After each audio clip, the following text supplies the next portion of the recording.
So I've always known I wanted to be an actress. I don't even remember this, but my mom told me that once I was watching the Weather Network, and I pointed at the TV and I said, "This is what I want to do." I didn't mean to scare you.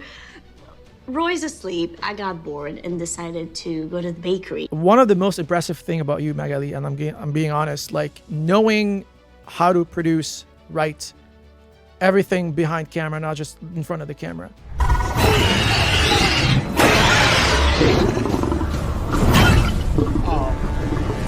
And also, making your own stuff is scary. It's bold. It's you fail, but it's not bad failure. It's like you need to fail to learn. Lady is a dirty little thief after all. Why are you doing this to me? How could you do this to my sweet? I was over the moon. Every time I get a role, I cry. Yeah. Because this is a dream. It's a blessing, yeah. It's almost like, yes, of course I got it because I'm bookable. I'm at that level, and people. I'd like to think that people are. I'm not just lucky to book the gig, but they're lucky to have booked me because I actually believe I can make any projects better and elevate projects. I'm so please forgive me. Look, it's the only way I can get away with this. I think every audition is an opportunity to be memorable because when they call you back, it's because they know they can trust you. Yeah. They look forward to seeing your work. Because like casting directors are like you and I when we watch a movie.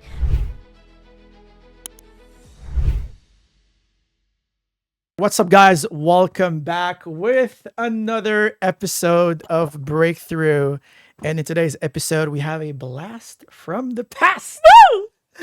Magalie Bazinet in the house, everyone. How's it going, Magalie? Hey, it's going well. I'm so happy to be here. I am so proud of you to have started your podcast. It's really impressive. It looks beautiful. I can tell that you have experience creating content now, like attention to details and the setup, guys. You can't see it, but like very professional. Oh, thank you. Really appreciate it. It means a lot. Thank you. Thank you so much, Magalie. Love you so much. Thank you so much. Well, how did we meet? How did we meet? Well, are we telling the audience that? We will get into that. We will get into that. But first of all, I want to thank you for coming on the show. Honestly, like I don't usually, thank my guests enough, and I feel like I should.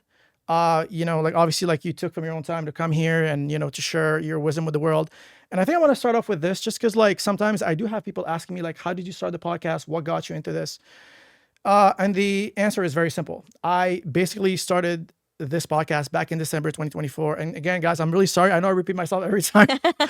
I know you guys are probably sick of hearing me out over this, but I do sort of want to remind you, just like in the events that someone new is tuning in and, listening to this.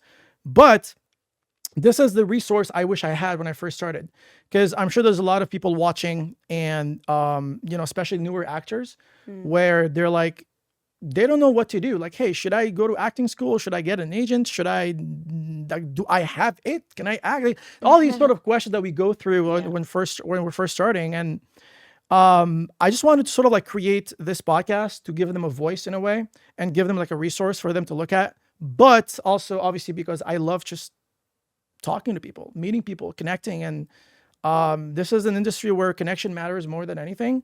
It's all about who you know, as bad as that sounds. And yeah, the reason why it's called Breakthrough is because I'm sure you read this book. Did you read Atomic Habits? No. You never read Atomic Atomic Habits? But it's on my to-do list. You gotta, I know about this book. You gotta read Atomic Habits. It's one of the best books. Again, just real quick. It's all about like making small increments that basically translates into like a big change, right? So it's like these micro habits that you change in your life that equates to something very big in your career. Yeah. And then we often like associate like breakthrough to something very big. Like, oh, I booked a guest star at a recurring, I booked a lead and like got my first agent, whatever. Like, and don't get me wrong, these are all like breakthroughs, but also I think it's equally as important. Your small little habits the small that wins led you there. Right? Yeah. It's important to celebrate the small wins, like however small they may seem. And then that also just goes like with respect to anything, not just for acting. Let's say like if you're talking like health and fitness, if someone's like trying to lose weight, a breakthrough could also be the first time you go to the gym when you haven't gone before. You know what I mean? So quick overview for anyone who's watching. But yeah, so let's talk about how we met. Why don't you, I guess like I'll fill in the blanks for you in case you forgot. But why don't you take us, like, 'cause I haven't seen you in a while. I'm so happy you're actually here. Yay. Because I haven't seen you. You've been like literally what, in Toronto, Vancouver? I heard like stuff that Australia. Yeah, I mean, I'm surprised you're here too. So, so yeah, why don't you take us through how did we, well, first of all, before how we even met, I want to go even further. How did you get started as an actress? I know you and I, we're both from Quebec, FYI. Quebec, Woo! representing. We're both from Quebec. And take us through, like, how did you get started? What got you into acting? What were you doing before that? And then, yeah, we'll slowly get into how do you and I know each other. So I've always known I wanted to be an actress. I don't even remember this, but my mom told me that once I was watching the Weather Network, and I pointed at the TV and I said, "This is what I want to do." And I don't even remember. I didn't want to be a weather girl, although it's not too late. It's not too late, yeah. But I wanted to be in the TV. Yeah. You know? And also my mom had one of her friends had 2 daughters and they spoke English at home. Oh. And that's kind of rare in Quebec City. There is, especially Quebec City, like everybody speaks French. Montreal is way more bilingual. Yeah. But the English community in Quebec City is very small. And I was always hanging out with them as a child, and they would speak English at home, and I'd be like, I want to speak English too. And I was like, blah, blah, blah, blah, and I was pretending to speak English. So very early on, as a child, I was like, I want to be an actor and I want to work in English. For some reason, I fell in love with the English language, which is kind of weird because they say French is the romantic language. It is, yeah. But for some reason, I was like, I just really want to learn and speak English. This is how I see my career going. And I did plays in high school. I was Puss in Boots, and in elementary school as well. And then I went to college, Cégep, in theater. And after Cégep, I actually moved to BC when I was 19 to improve my English. Yeah. Because in Quebec City, everybody speaks French. So it's really hard to learn and to be immersed. Tough. And I auditioned for all the acting schools in English from BC. And then I got accepted at George Brown Theatre School in Toronto. Right. And I did a year at George Brown, and they actually cut people every semester. Oh, they do that, huh? And they cut me because they didn't believe. What? They did. They didn't believe that my level of English Are you serious? was good enough. And it fucking... That's insane. Excuse me. Yeah, it broke my heart. I was like depressed for a year after that, and after that I auditioned for all the conservatoires de théâtre, Montreal, Quebec City, all in French. Yeah, I was accepted nowhere, and I was like, oh, I'm moving back to Toronto to start my career. I did not know that, actually.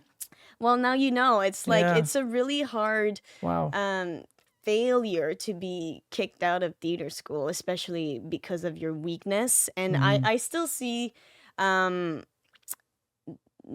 accent or the way that I speak as a weakness, but now that I'm more mature, it's like I'm proud of my French roots. I'm proud of my heritage. And if I was not French Canadian, I would probably be less disciplined. I would have worked less hard to be where I am right now. And I think it's now I can definitely see it as an asset because I'm pretty good with accents. Certain accents I can pick up well because of the French, and the sounds are similar. But so this is how I started my career. I moved to Toronto for 4 years. I was in Toronto, and then I moved to Vancouver, and then I eventually met you. I remember the precise moment I actually met you, Magalie. Do you remember these monologue slams?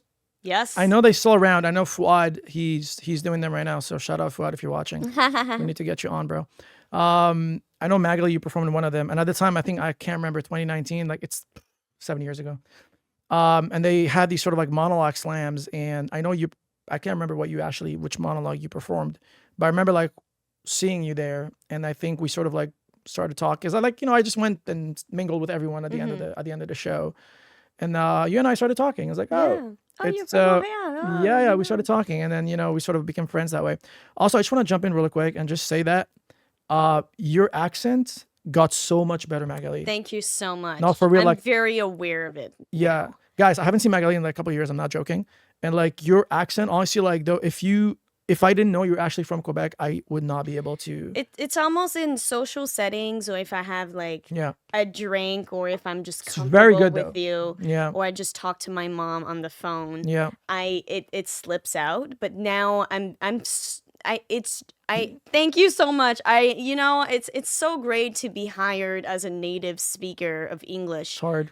On American film and TV. It's like, I feel it's gonna be my forever challenge, but I wouldn't like acting in English if it was easy. Yeah. No, I agree. Listen, I love the challenge. I love it. No, totally. And we all have our strength and weaknesses and our hurdles. And again, like for not having seen you, even spoke to you in like at least a couple of years, I can confidently say like you got so much better. I don't know what you were on. Thank you so much. I don't know like what kind of training you've undergone. You might want to. I'm still training pinpoint me, yeah. all the time. It's a work in progress. Yeah. Also, guys, I do want to point out just real quick, whoever's watching and struggling with accents and whatnot, I highly, highly recommend the app. If you don't want to pay for voice coaching, I've been using it. It's amazing. It's called Bold Voice. I haven't. I swear to God, like guys, this app, it uses AI to basically like helps you to enunciate and hit the words in the native way. It even has like a score, like telling you like, oh, this sounds like 87% native. And I recommend it for everyone who's working on their accents. If you're, trying to also like I think it's important to notice that like it's nearly impossible to completely fully get rid of your accent. It'll always just, your mother tongue will always just kick in. And I think you want to reduce it to a point where you sound native enough that they can't tell. And I just also want to add, there's nothing wrong with having an accent. Yeah, exactly. But if you want to work in English in North America, where most of the content is standard American, people are going to expect that you sound American or Canadian or British if you're in Britain, It's like... And I have a lot of French friends, actually, actors in Toronto. They're like, they complain that they don't get roles because they have a French accent, but they don't do the work to not to not have the accent. And they actually believe that it's impossible. And some accents, it's a little bit harder to reduce than others, but I just feel like they're not doing the work. And if you want to work in English and where the market is mainly American, and if you want to increase your chances of being booked, you have to work on the way that you speak. And there's nothing wrong with accent. I think accents are awesome. There's more diversity in accents now. It's not just like, oh, you look Lebanese but speak white. It's changing now, so which is awesome. But and myself as a filmmaker, I love to hire people from the diversity and also that speak naturally with the different accent. I think that's awesome because in big cities and metropolitans, people are from all over the world. There's so much immigration. Not everybody's going to sound Canadian or American. So I feel it's important that film and TV theater reflects that more. Yeah. I think you said it so well. Honestly, like I think totally right. I think there's nothing wrong with having an accent. If anything, it's actually good to have one in this day and age, considering it's a skill. It's a skill. It's also like, when you're in the pool with like everyone who speaks like a native person, like it makes you unique. You makes you unique. You want to have something going on for yourself, right? So again, like, when we look at Heated Rivalry, right? Sean Hollander and the other guy, Connor Story. Did you meet Hudson in Michael's class, by the way? I did not, but I actually... I did this scenes with him. Like with him? I've seen Hudson's work for 4 years. Oh, did you? Consistently, yeah. Oh, he was in Michael's class? Yeah, I met him when he was 19. That's insane. I did not know that. I literally met Hudson, I think for a brief moment, like for a couple interactions on one of these like Shits and Giggles, or like I can't remember what it was. He's always been. He's always involved in those. Like you know, it's like it looks like an overnight success, which is kind of it's his breakthrough role, right? Yeah, But yeah. he's been working consistently Yeah, on improving his acting skills for years, and Right. that shows he is a result of hard work, discipline, Yeah. also talent. Mhm. But like, Yeah. I'm so proud of him. It's No. like go Canada. Like Way to there go. is incredible talent here. 100%, 100%, Yeah. 100%. Yeah, no, I mean, it's just great to see, like, you know, Canadian shows really rise and be up on stage, and it's fun. Yeah. All right, awesome. So I do want to, like, I guess, like, is like, you're probably like one of the most creative person I know. I'm not gonna lie. You Oh. produce so much because you obviously act a lot, but you also do a lot of films. I do want to dive on that a little bit. Sure. You know, because one of the most impressive thing about you, Magalie, and I'm being honest, like, that's something I envied you for. I was like, oh my gosh, I need to be able to do that. Like, it's just like knowing how to produce, write everything behind camera, not just in front of the camera. You're doing it now. I am doing it, but also I do want to have like my own film at some point. And obviously, like, I got into accounting. You guys can't see what's going on here, but like, there's like a bunch of lights and whatnot. So yeah, I mean, like, I commend you for that, number one. But number two, I do want to, I guess, like, touch on what made you want to create films. Have you always like been attracted to the in front of the camera stuff, or like when did you even step into creating your own material? Like, what got you into that too? Well, it started in Toronto, where I felt I was not seen for the opportunities that I wanted, and Toronto was really hard. It was like I was in my 20s. I was a pretty white girl. I had an accent. I was non-union. I couldn't get a freaking agent meeting for the love of God. They were like, "Oh, you know, you're a white girl in your 20s and you're it's very competitive. You have an accent, you're non-union. We can't make money with you." And I'm like, "But I need you guys to get me out there so I can start auditioning, get Yeah. booking. I know I'm good enough." And they Yeah. were like, "Yeah, no, sorry." And Toronto is so hard to crazy. break through. Yeah. And then I was frustrated. I was like, okay, how can I be more in control of my career? It's by making your own projects. And I started to direct plays that I did not write, but then I directed 4 plays in Toronto. What did you? And yes, and when I moved to Vancouver, that's when I founded my self-tape and acting studio, Artifact. And from becoming an all-in-one woman entrepreneur, business owner, Women's power. acting coach, I was like, okay, I'm really good at directing actors. Maybe I should direct my own films. Yeah. So I wrote my first film called Falling. It's a short film that came out 2023, even though I filmed it 2019. Yeah. Because it was my first short film. I didn't have the confidence to finish it. It's almost like when you watch a draft, Yeah. you're like, oh my God, and you see all the imperfections. You're like, yeah. fuck, like I'll never publish this movie, whatever. And yeah. I ended up finishing it, and it won like 10 awards in independent film festivals, like small film festivals. Are you serious? Yeah, I did everything on this, but That's direct. insane. Like I wrote, produced, I financed it. This movie cost me $6,000 to make. It was a 3-day shoot in Vancouver, Yeah. and I probably invested $3,000 just for festival submissions and awards and stuff like that. Right. And it did really well. It's my first short film, and it's very simple. Where do you? I'll send it to you. It's not public. I try to see your stuff. Where can we see it?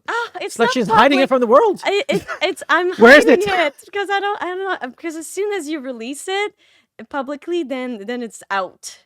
I will probably release So hold it on. publicly. So you send it to festivals, but it's never gone public yet? It's not public on YouTube. No. Oh, I okay. just don't know where to put it. Maybe I should put it on my website for people to watch it. Like I mean, I think an like embedded video or something. Yeah, Or, YouTube. I don't know, Make Vimeo. reels out of it, and then link to the YouTube. I mean, guess so. I could make reels out of it. That's a good idea. You make reels out of it. Take the best clips, and then you send them to the long It's form. gonna become its own little vertical. Yeah. Not that we want to sound it as vertical, but yeah. I mean, YouTube, I think, is probably the best platform to put it on. Like, it's just, YouTube, yeah. I don't know. I But thought Vimeo was the best for filmmakers, but It kind of depends. Like if you're trying to make it I feel like Vimeo is a little bit more reserved. Vimeo is like the link you send to your agents when you want them to just see your video and no one else's. Really? I thought Vimeo was Is more it? for filmmakers and Oh, is it? and Okay. high quality music videos and stuff like that. Well, Look I it guess up. I was wrong. I'll put it somewhere. You know what? Yeah. I think it's time to release Falling. Yes, time to let it release go. Falling. Yes, Let we it need- go. Let it go. Yeah. Yeah. But I think because I don't book consistently, I'm not full time on a show or anything. I like to take control of my career and not wait for my agent to call me to say, "Oh, you booked this, you booked that." I like to keep myself busy, and also making your own stuff is scary. It's bold. It's you fail, but it's not bad failure. It's like you need to fail to learn, and it's fun. And I have so much. I'm like hyperactive with my brain. I have so many ideas. I have like 20 film ideas that I haven't written down yet. I just want to tell a story. I'm definitely a storyteller, and that's why I make my own projects. Love it. Yeah. That's amazing. That's so good.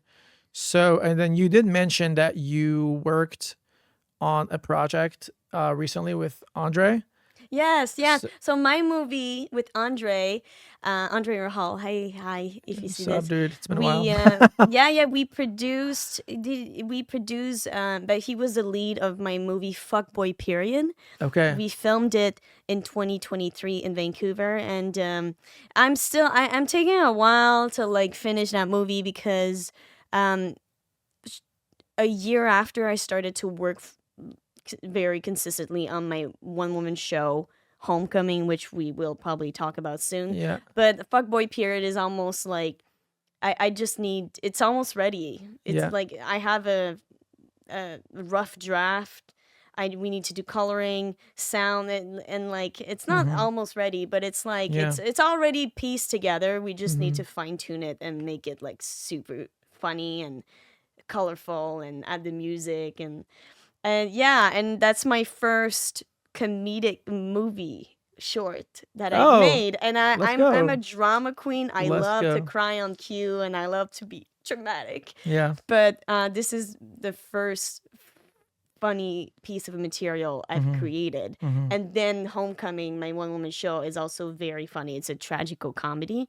So I like to veer more towards comedy now. It's not all I want to do, but Yeah. comedy is harder than drama. 100%. It's so hard to be funny. It's not even close. It's not even close. It's so difficult to be funny. It's an art. It's such an It art. really is. It really is. People and that do stand-up, I don't get it. It's so terrifying. It is. That's something I've actually wanted to do. I have not done it yet because I'm also pretty scared. But I did get into skits comedy. So I've been, if you guys have been watching our skits, me and Amir, we're basically like launching these on our studio as well. So Yay. we're learning the ropes. Like, today we had like a rough shoot, not gonna lie.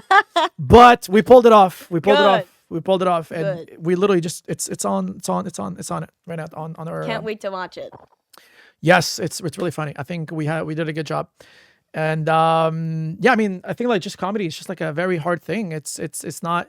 I think also like another way to put it is that there's a vegetable that can make you cry, but there's no vegetable that can make you laugh. Yeah. It's also just because like comedy is like one of those things where it comes from truth, and then as soon as you're trying to make people laugh, It's not funny. that's when it's not funny. Unless And you go it's into so hard to slapstick. play. It's so hard to play against that, to like not make yourself interesting. That's the You know what I mean? that's the most common mistake in acting, Yeah. to try to be interesting. You Yeah. are interesting, just be you. Yeah.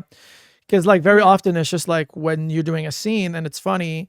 The reason, honestly though, like when I look at comedy material, It's for in the most part, honestly though, like It's in the writing. it's not just in the writing. It's not just in the writing. Well, first of all, it's the writing. Obviously, like you get the tight cues and all that. It's obviously like timing too, but also when you watch like literally almost like every single comedy scene, the reason why the scene is funny is because the situation is so ridiculous that it's funny. Absurd, yeah. You know, like you don't even have to do anything but to say the lines. Like most of the time, it's just the situation that the characters are in is so extravagant, it's so ridiculous that it makes for a funny scenario. Yeah.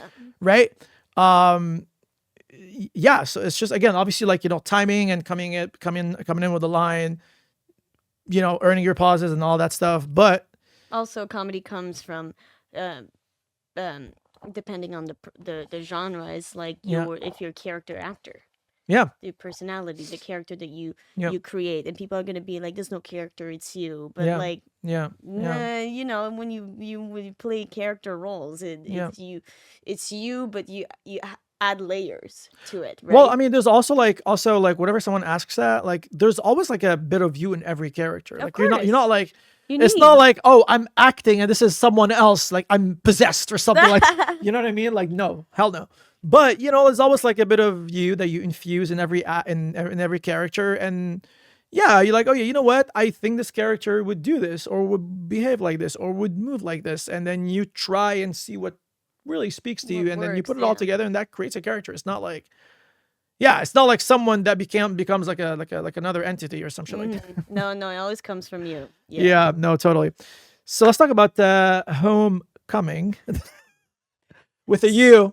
CUMMING, guys. Homecoming, which is a one-woman show Yes. that you wrote, produced, that you're literally touring the world in Australia. You're putting the show on.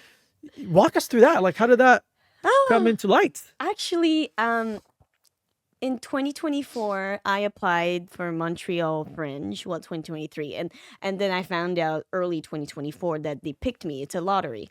Oh, And then I had like 5 months to write the show and to have a show, and I actually started writing Homecoming in 2021 or 2022. It was Oh, like okay. 3 pages, and I stopped writing it because it was too scary.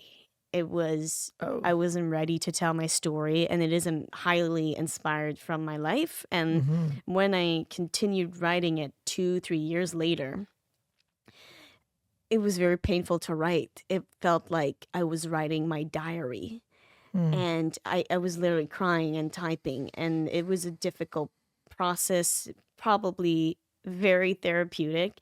And well, the story is about a woman who loses her orgasms and loses herself, and that happened to me. Oh shit. And when I moved to, it happened in 2016. Mm-hmm. Wow, it happened 10 years ago. That's crazy. Mischievous. Oh my God. Spooky. And it happened 10 years ago. And then it took me until last year to go away, to have the orgasms back. And They just pop right back. and you know, no, they didn't just pop right back, let me tell you. But for like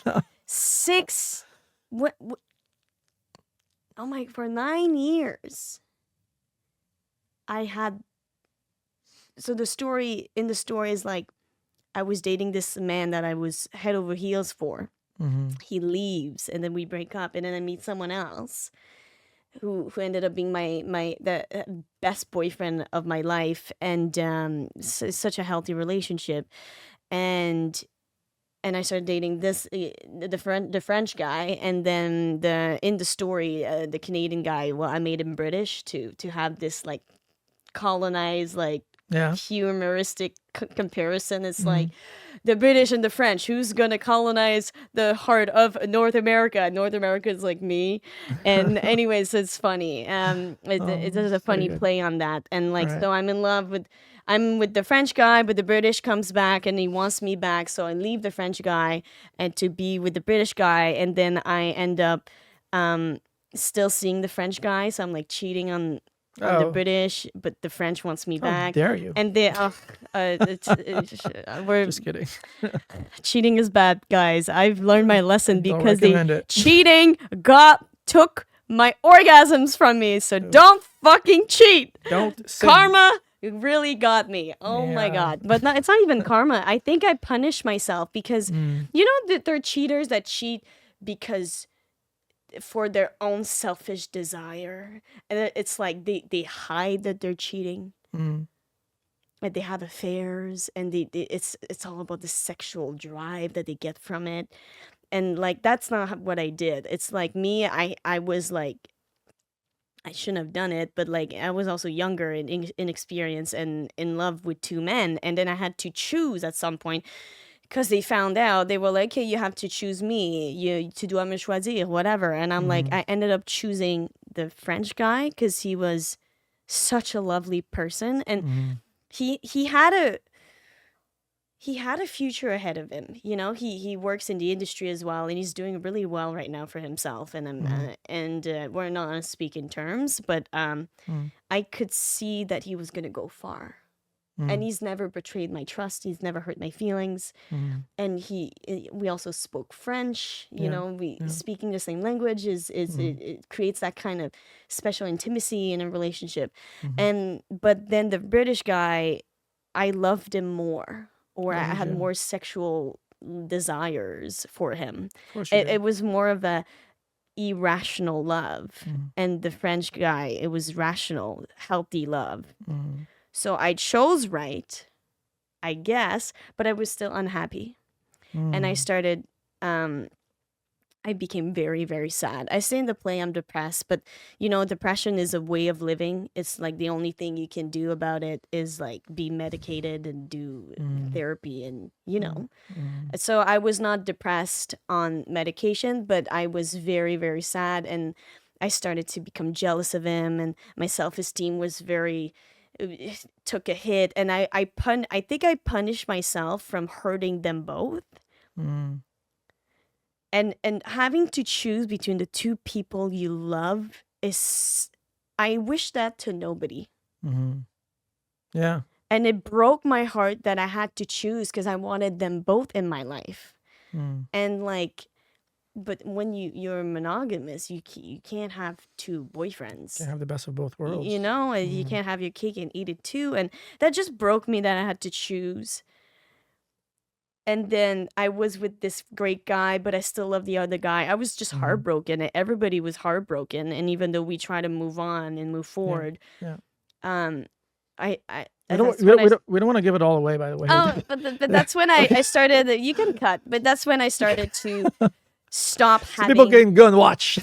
I stopped having orgasms Right. because of that crazy choice that I had to make. That I made. Yeah. And that's the story of this girl who hits rock bottom. Hitting rock bottom has never been so hot. Yes. Who knew that being at an all-time low could be hot? Yeah, no. And then it was interesting to make the play funny and entertaining from a really sad real life story.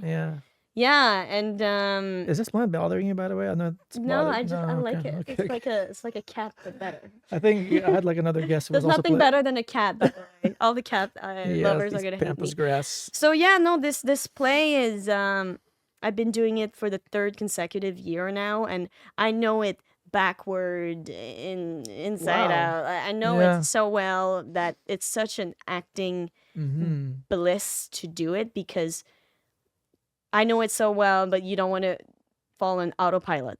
Yeah. I know it so well that you don't want to plan and always do it the same way. I know it so well that I know there's a joke there, but you don't want to push the joke. And sometimes people laugh at different spots in the play. It's always unpredictable. Yeah, you never know. And I feel like when I act, when I do this play, I'm just having fun. Yeah. And I'm moment to moment always. I always try to surprise myself. Yeah. That's the most important thing. Yeah. Because it's only when you invest in yourself that people invest in you. So. And this play is making me the best actor that I've ever been in my life. Way to go. Way to go. I mean, correct me if I'm wrong. Weren't you in the UBCP Awards or something like that? Oh yes, I was nominated for Best Performance in a supporting role in a movie of the week at the UBCP Awards last year. There's such a milestone as well. Huge milestone. Yeah. Huge breakthrough, actually. Oh my God. That was also the biggest project of my life. Like my play is the biggest stage project I've done, but it was the largest, biggest, most important film movie. It was a movie of the week, but still feature film that I've been on, and I was number 4 on the call sheet. That's huge. And I was the sheriff's little sister, and I was the second most important female on set. And Whoa, okay. It was so Gotta watch that, freaking cool. It's called The Bear Lake Murders. The Bear Lake Murders. It's a Lifetime movie. All right. And it's such a good Lifetime Go see movie. Magalie getting murdered or something like that. Oh my God, you have to watch it. Get a American VPN or something. But it was so fun. I shot for 6 days in Kelowna. Nice. Out of like an hour and 15 minutes, I have 36 minutes of screen time. Insane. It's so Way cool. to go. I have my own little storyline in it. So walk us through, how did you get that? From the moment you got the audition to what did you even think when you send it in? When did you get this audition? Not to give the movie away, but there's an influencer in the movie, and I was submitted for the influencer, and I'm sure I can be an influencer. Oh, hi guys, my charm. I'm here in Bear Lake, and we are hiking today. That was like literally the audition, and I can definitely do it. It's something I want to do because I don't do it often, but I know I can. Yeah. But then I read the breakdown, and I saw Tom is the actor. What was the character role? Roy's a sheriff, and he has a little sister. And I was like, I feel I'm more like the little sister though, who's like, the influencer, she follows her, it's her idol. She meets the influencer in the movie, and she's like, I want to be more like you, and she's looking for herself, what to do with herself in the world, and like, and she really admires this influencer, and then the influencer, like, something happens, it's a thriller, and then she starts investigating what happened to the influencer. Right. And I pushed tape for it. I said, can I please tape for the little sister? And you told your agent? I said, I want to audition for the little sister. It's more like me. But here's the influencer. Here's the influencer, but here's the one that I really, really want. I think this suits me better. And I've auditioned for Anne Forey. That's crazy. Million times. And it was Angela Quinn as well. Yeah. And I've auditioned, and I've done so many Lifetime auditions that I'm falling off a roof, or someone's trying to kill me, or like I have to cry there because it's like, I'm about to fall off a cliff, and in the movie, like, that's what's happening. This is seen in my audition. I'm not gonna give it away, but the murderer is like trying to push me off the cliff, and the audition was like just before it happens, and she's trying to reason with him. It's like, you don't have to do this, blah blah blah. I can't believe you did this to my parents, and like years ago. Anyways, but it wasn't the best audition of my life though. Oh. When clearly it was good enough to get you on set. Well, it's a very good audition. Yeah. But it wasn't better. It wasn't I didn't hand the audition. I was like, that's the best work I've ever done. The audition is like technically good, but I've handed in similar auditions for similar Lifetime projects, the same caliber, for like years. And I don't know what made it that I booked this. It could have been I kind of look like the male lead. We look like believably brothers and sisters. And well, actually, let's take a look. I have your audition right. I'm just kidding. Yeah, Tom Steven, he's a Vancouver actor, and he was my brother. And so I was really, when I got shortlisted, I was super shocked, because I was like, oh my God, that was not even my best work. Yeah. And I started to be self-conscious, because shortlisted, I think it means casting shortlists you, and they want to show you to the producers. Well, shortlisted means that it's between you and a couple other people at this point. Yes, but it doesn't mean like you're pinned on hold.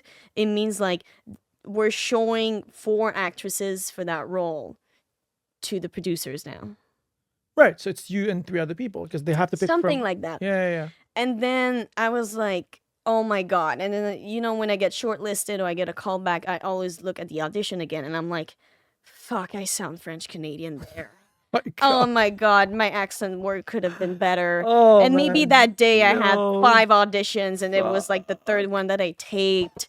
Or you have a deadline, Start or at the nitpicking on time, yourself. at the Finding time, something. You know I what I was a mean? flight attendant, so I was never in Toronto long to shoot my audition, and I'd rather shoot my auditions in my studio than Yeah. like in a fucking hotel. And yeah, I was shocked when I got it. I was like, oh my God, and that was the biggest credit of my life.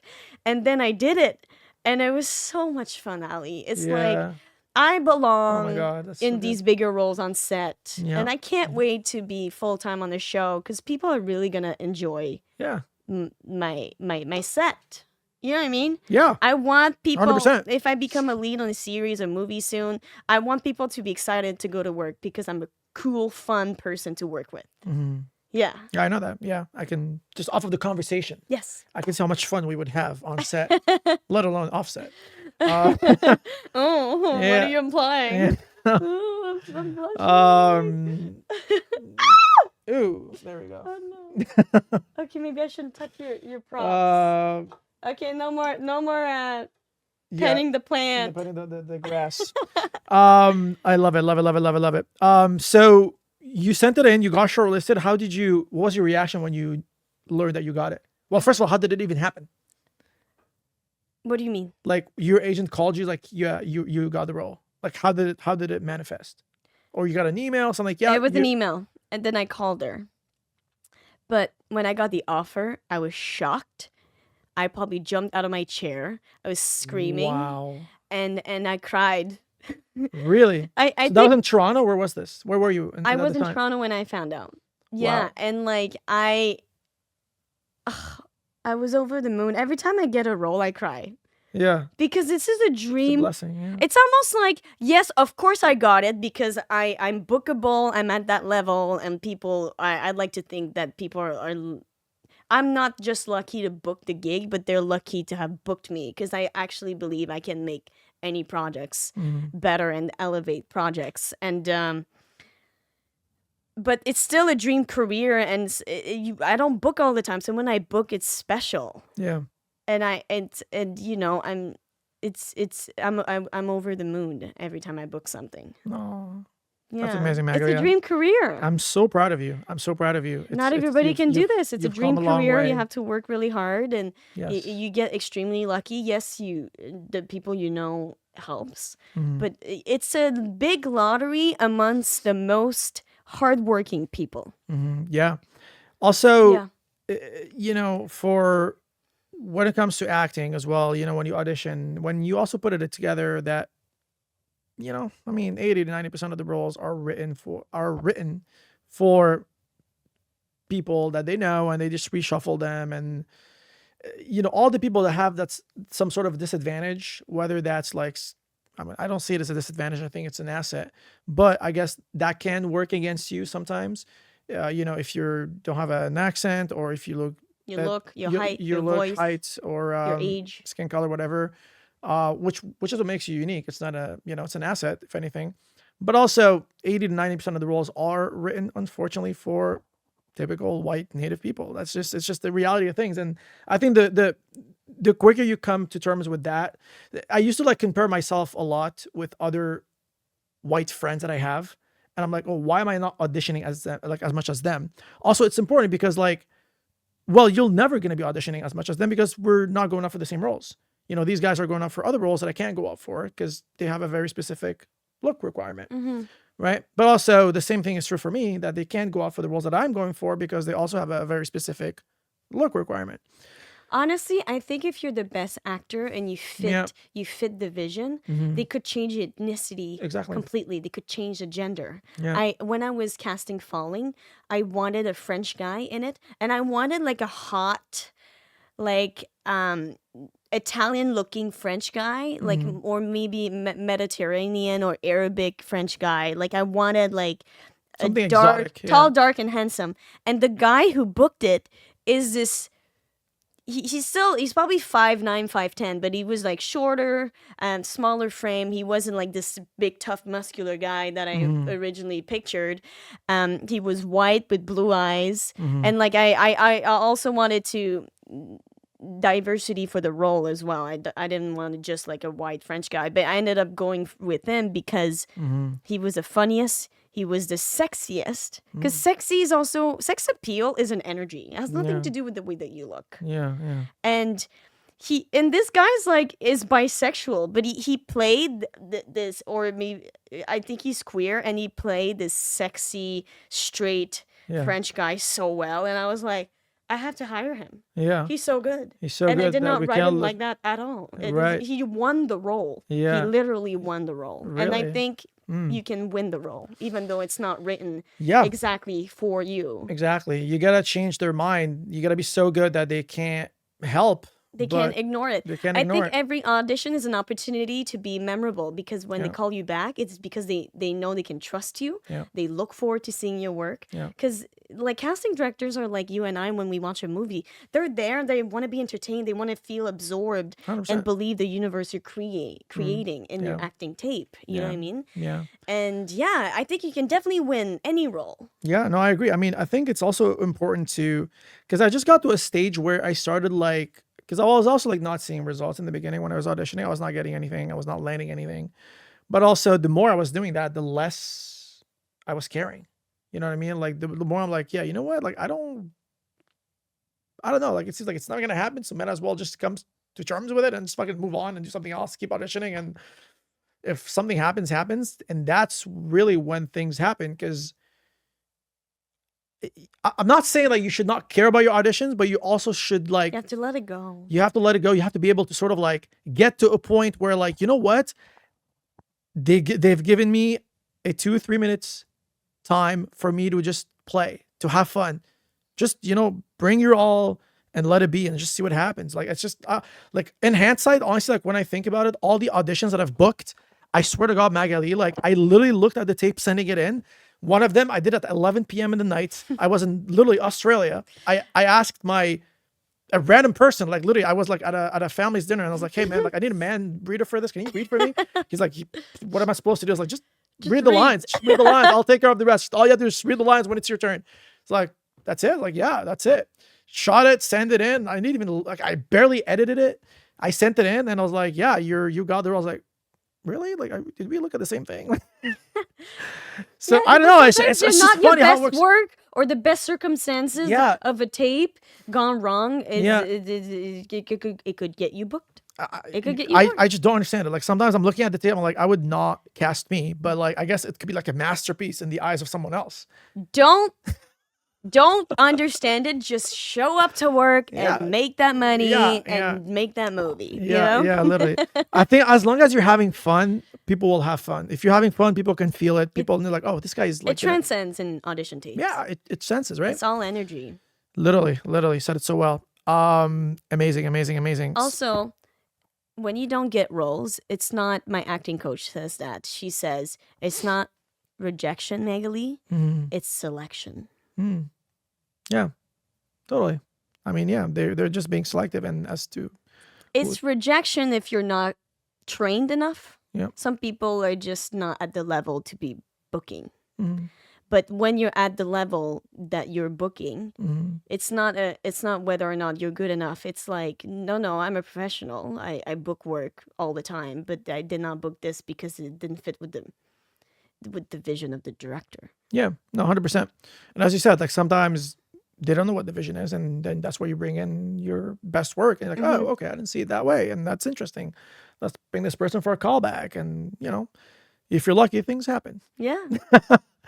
You know? I don't think people are just lucky. It's like Yeah. hard work creates your own luck.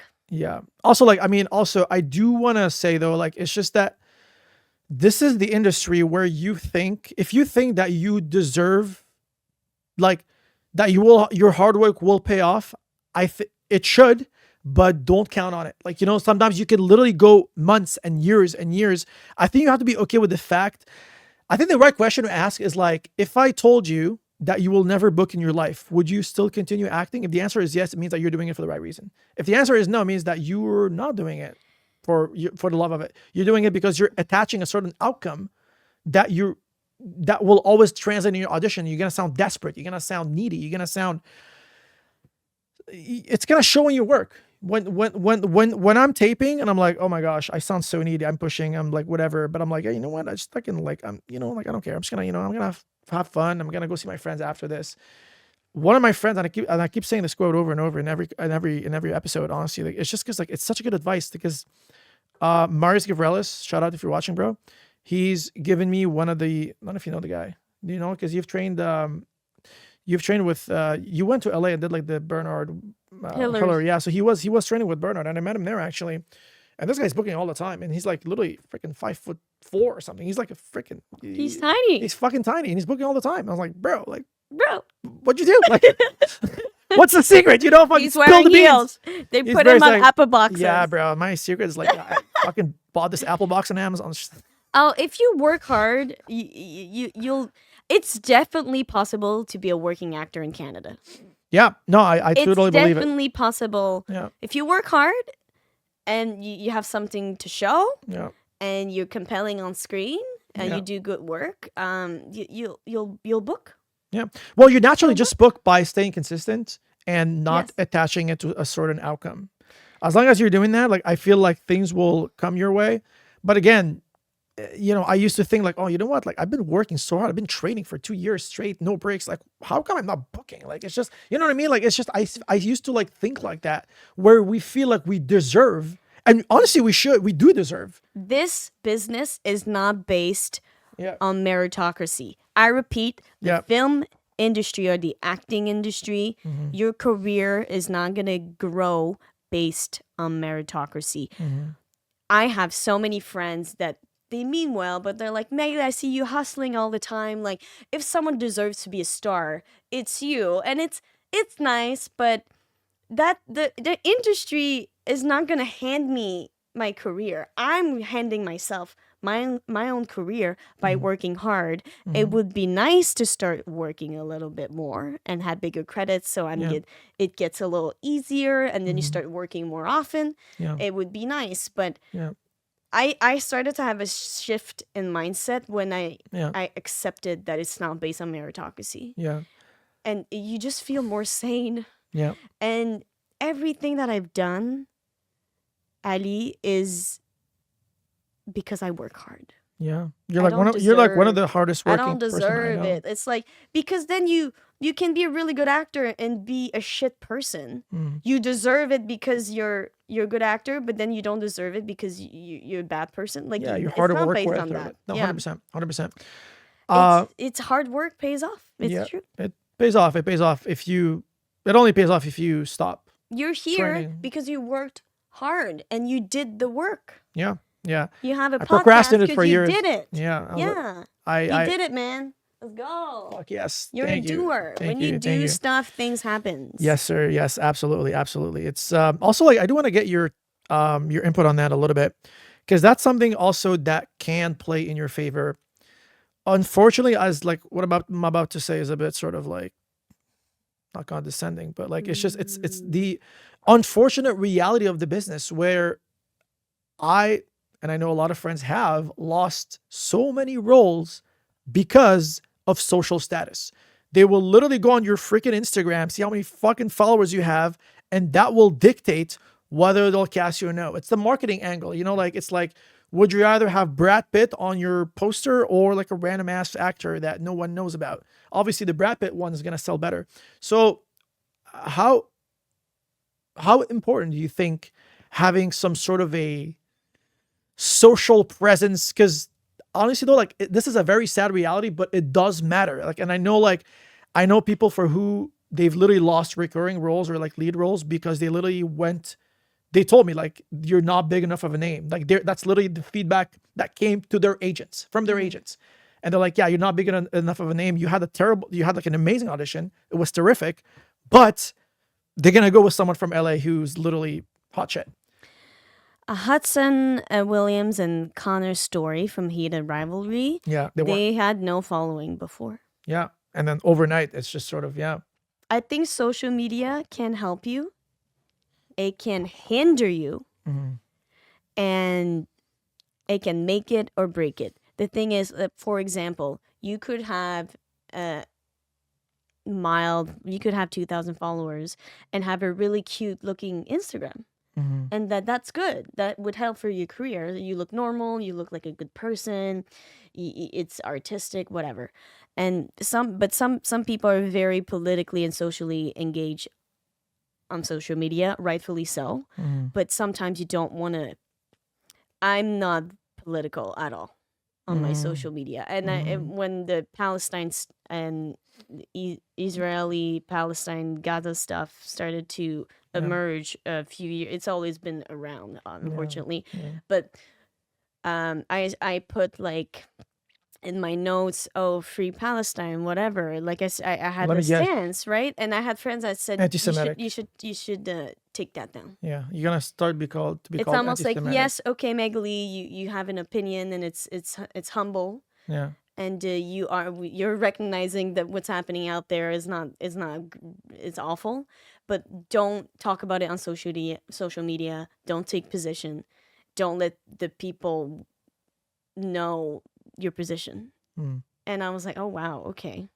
It's crazy. Because is someone sees that and disagree with me and they have power to hire me for a role, they just won't hire me. Yeah. It's And like I'm a bit I'm not an activist, but I'm vegan, and I'm like I don't post much about veganism but like I'm sure that if I was full into being a vegan activist, there are some people that would not hire me. You know what I mean? And also if I was super pro Quebec, which I am, but I live here now. But if I was like, go Quebec, français in Canada, it's really important, maybe it would get on people's nerves, and then they wouldn't hire me because I would be this weird Quebec separatist girl on social media, which I'm not. But like it's still a part of my identity, and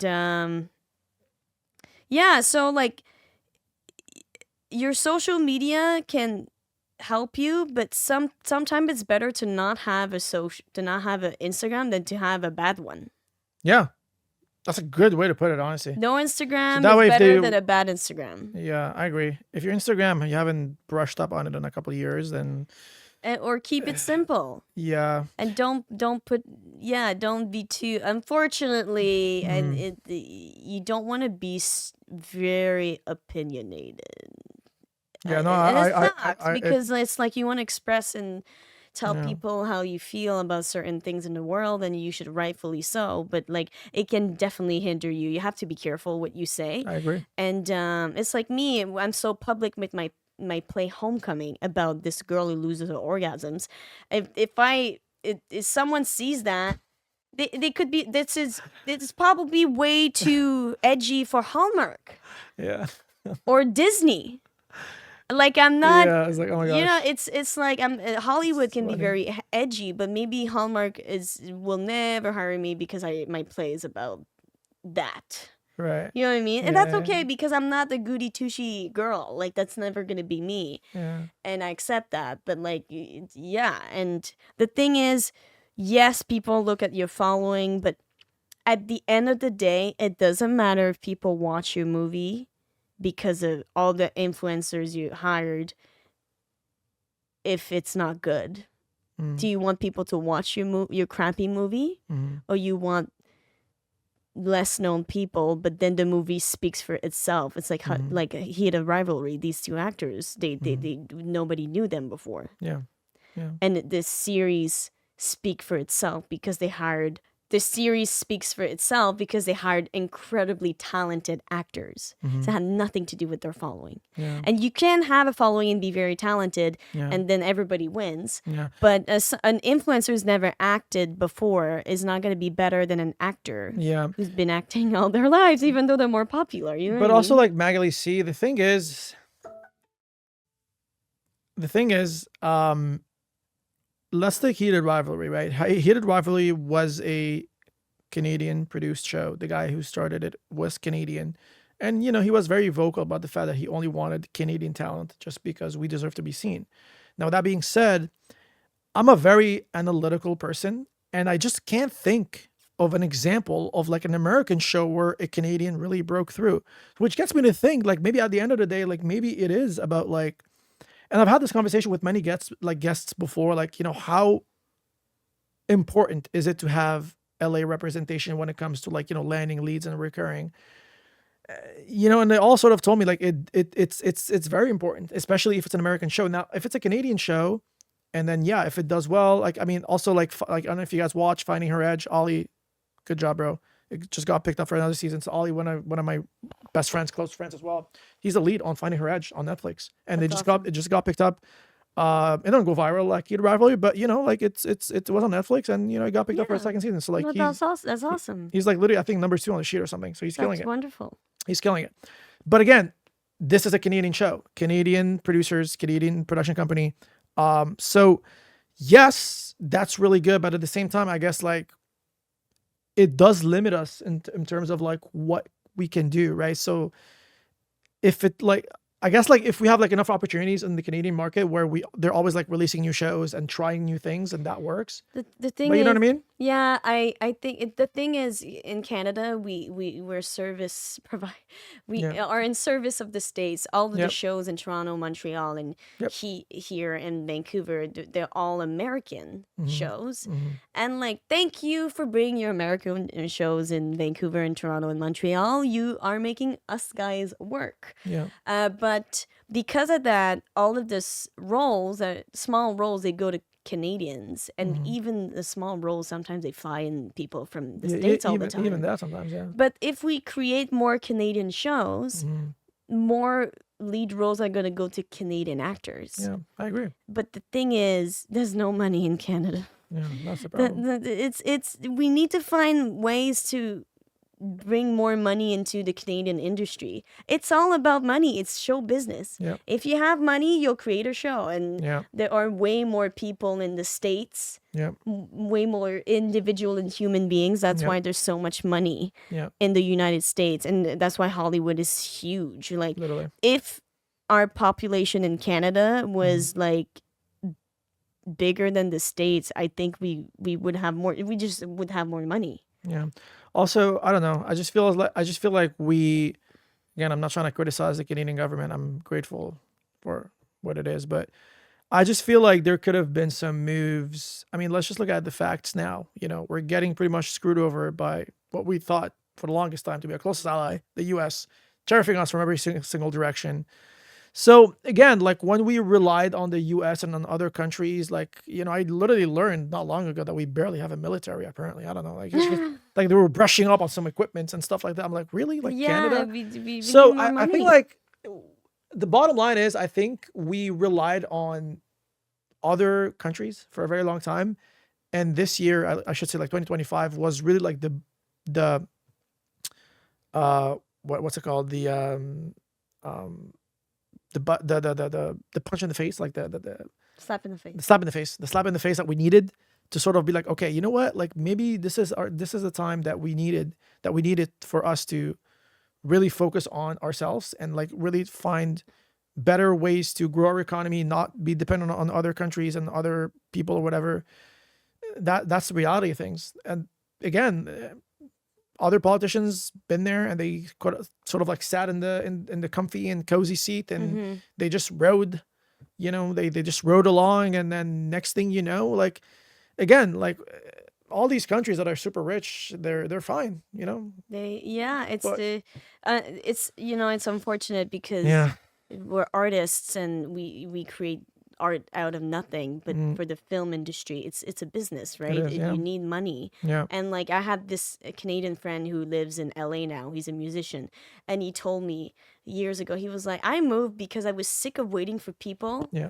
to make projects because they don't have money. They're waiting for the grant, or they're financing. They don't have enough money to keep going, or they didn't get the grant, so the project doesn't get made. And he was like, I was so sick of waiting for the money in Canada. I moved to the States, and more people, more money, especially in LA. And he was like, in LA, I got so busy producing people's albums because they have money to invest in themselves. Yeah. And like, Finding Her Edge Unfortunate, is yeah. a funded show. Yeah. So thank you, Government of Canada, for Thank you. like the government should definitely fund shows, but we need to find a way to because if they don't fund you, where do you get the money, right? Yeah. So No, I agree.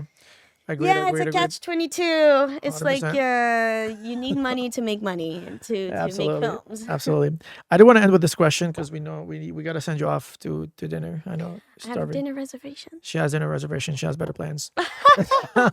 I guess like that basically leads us to, I guess like, what's the end goal for Magalie here? Where are we heading? Paint us a picture of like, where would you like to end up? Like, where's the finish line for you? I want to make my own projects. Like I want to be booked and audition and book the role. Yeah. But I definitely want to use that money from those gigs I book to create my own projects. And I want to be an independent film actor. Nice. I want to, and if it goes more commercial, I want to be in A24 movies. I want to. Nice. I want Love to that. act with great Hollywood actors. Like I think I have it in me, but I also want to tell my own stories. And I'd like to have. Is it more important for you to tell your own stories or to just act on camera if you had to pick? Let's say I give it. It's a very difficult question. I don't think I have an answer for you, because I like to tell my own stories, but I also like to not do all the producing work and just show up to set and act. Because when you create your own stories, you're also the producer, you're the writer, and then you have so many hats, and it gets complicated. I just want to act and tell stories. So whether it's my story or someone else's, I just want to be on set or on stage and tell stories. Yeah. And 100%. it makes me happy, and more so than ever, I'm very looking forward to collaborating with people such as you and other friends to make movies. Yeah, I'm super down. As a matter of fact, I think what we should do? We should put a play together and just literally do it. That would be sick. I'm inspired to write another play. I've written 2 plays. The first one was a 2-hander, and my Homecoming, my one-woman show, and the next one's going to be a 2-hander as well. Way to go. A woman, and I'm thinking a woman and a man, but if I were to not act in it, I would keep it open gender, open sexuality, and both characters could potentially be pansexual. Like it wouldn't matter, because love is love, right? Yeah, literally. But yeah, my next one is like gonna be about toxic love. Toxic love. You love these topics, huh? The love, toxicity, and I fucking love it. It makes me feel sex, alive. orgasm. Oh my gosh. I love the extremes Naughty of humanity. Magalie. That's why I'm an actor. I'm a storyteller. Naughty Magalie. Oh my god. I love to explore the extremes of human beings and of human emotions. I love when it's crazy funny and crazy sad and heartbreaking and tears and laugh, and also how to learn to be subtle and less is more. I fucking love acting. I fucking love it. What a great way to end this. We love you too, Magalie. We all love you. One of the most creative person I know. You're so sweet. Thank you so much. Well, the great Magalie Bazinet, everyone. Thank you. Magalie Bazinet, if you want to know my full legal name. Magalie Bazinet, if you guys want to IMDb it or something like that. Thanks for coming. That was really fun. Hope you guys enjoyed the podcast, the episode. We'll see you guys soon. And take care out there.